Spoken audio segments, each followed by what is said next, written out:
Let's listen to this. And she's like, oh, now it's heritage. It's not even about DNA, it's heritage. And then in response to this other tweet, she says, this Israeli girl that I know, and we were talking about wigs.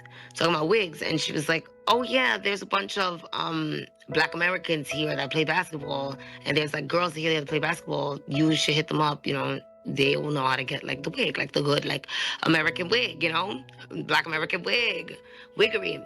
So I just kind of said on Twitter, I was like, oh, I gotta find the Black Americans in Israel. I wasn't even talking about Black Hebrew Israelites or anything. I was talking about just like girls probably from, I don't know, like Atlanta or Tennessee that are like here playing on some basketball team. And that's all I was talking about. I was talking just about just like general Black Americans, not Black American Hebrew Israelites or anything like that. So this one guy jumps in and he's just like, oh yeah, there's a community of 5,000 Black Hebrew Israelites who believe that they are the true descendants of da-da-da-da-da, but they only started in 1969 and I was like, okay, cool, yeah, that's fine, whatever.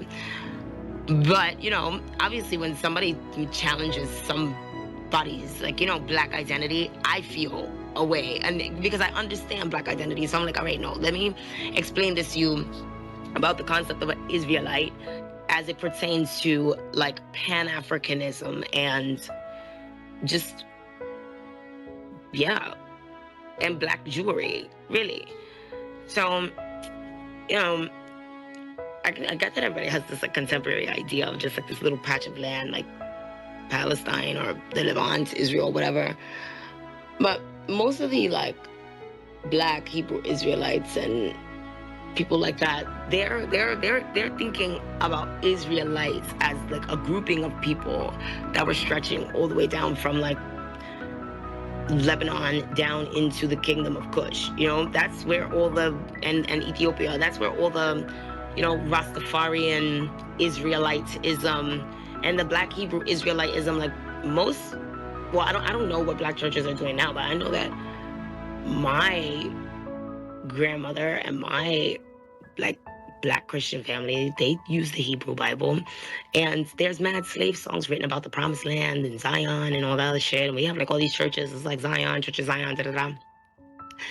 And yeah, that's what they call themselves. They call themselves Israelites, not because they're like trying to take claim to Israel or whatever. And one of my friends hit me up and they were just like, you know, going really hard, and I was just like, that's not really what I'm saying. And they were just like, oh, well, you know, people have been saying that we have no claim to the land. I was like, whoa, whoa, whoa, whoa, whoa.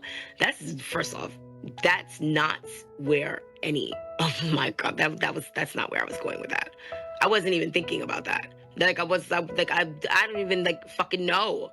And it just became like one thing after another, piling up in the rabbinic debates. And I'm just like, damn, the Jews really, like, they could really argue, you know?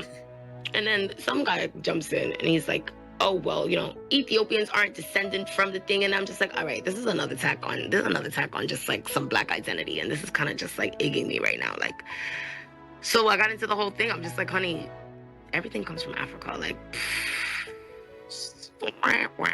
like, I know people, I know. But it's true. And y'all know it's true. Everything does come from Africa. I'm not a Black Hebrew Israelite. Hold on. I'm not a Black Hebrew Israelite, y'all. I'm not gonna come here and be like, oh, I'm the real Jew. No, I never fucking said that. That's not what I'm saying. I'm just saying, and I don't agree that they're like the real Jews. But, you know, if they feel like they have some sort of like spiritual identity to the shit and it makes them happy and it makes them feel whole and they want to live in Israel and pay taxes and all that, then what's the problem? I mean, you know, like, what is the problem?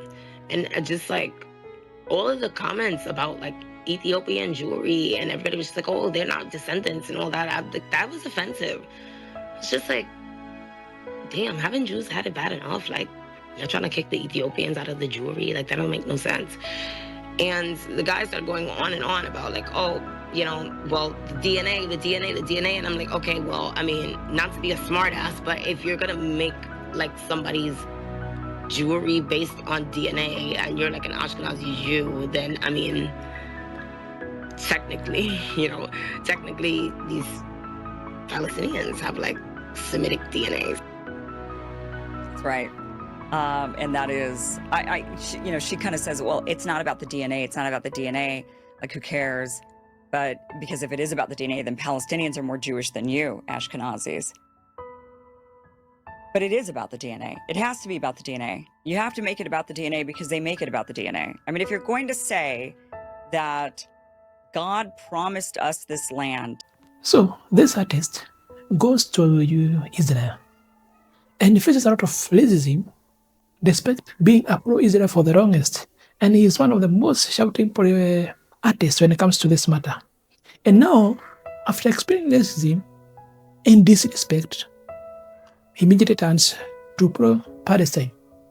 You understand why. Sometimes when, the problem with colonization or people who feel they are superior, they have one problem. If I feel superior, anyone who is out of my race becomes subhuman, becomes someone who is not of my equal. And this is what the lady experienced. I don't want to mention her name because you know her, and majority of you understand this. There's a reason why you should never support evil or any hate, because once you do, one day it will come to you. And this is what happens.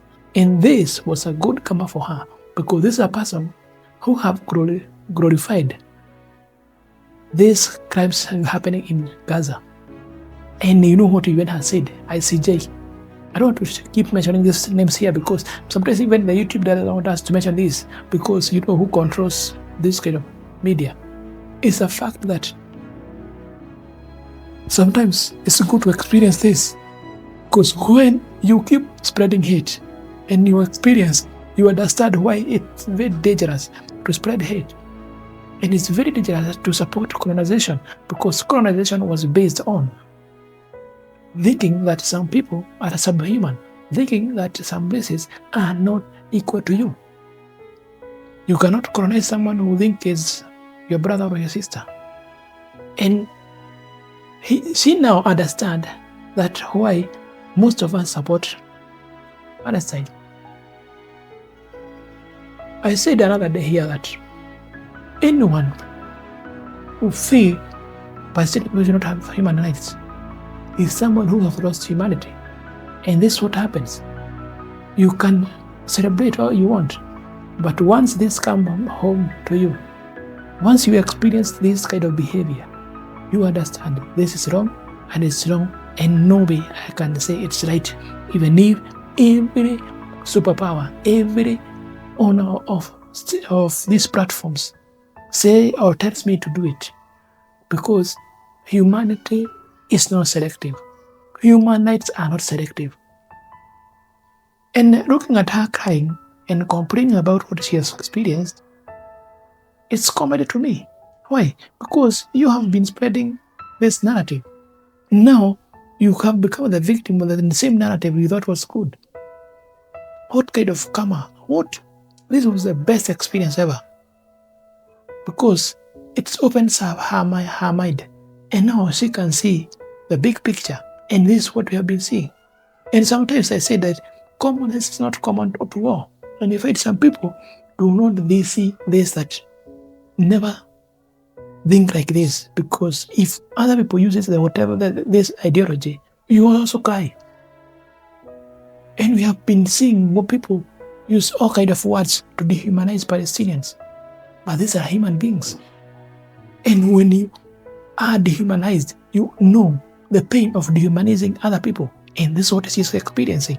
Remember, this is our lady who went to a concert with the flags, you know what I mean? And started shouting and broadcasting the lie until the same people who has been defended destroyed him. Now imagine now saying that black Jews are not Israelites. When we know very well, even from the Bible, that Jesus was black. You know, there's a difference between being Jewish and being a Jew. It is something that the people don't want to talk about. There's a reason why even the Europeans themselves are not comfortable saying that Jesus was a black or a brown person, not a peach or a pink or a white person, as they claim. Because this decolonization will open us our mind. Remember, before Suez Canal, the Middle East was part of Africa. And this says, oh, I don't have to say a lot. Do you think this was the best karma for this artist who have been in the front line to defend these people? Let me know in the comment section. I'm your host James. Let's see you in the next video.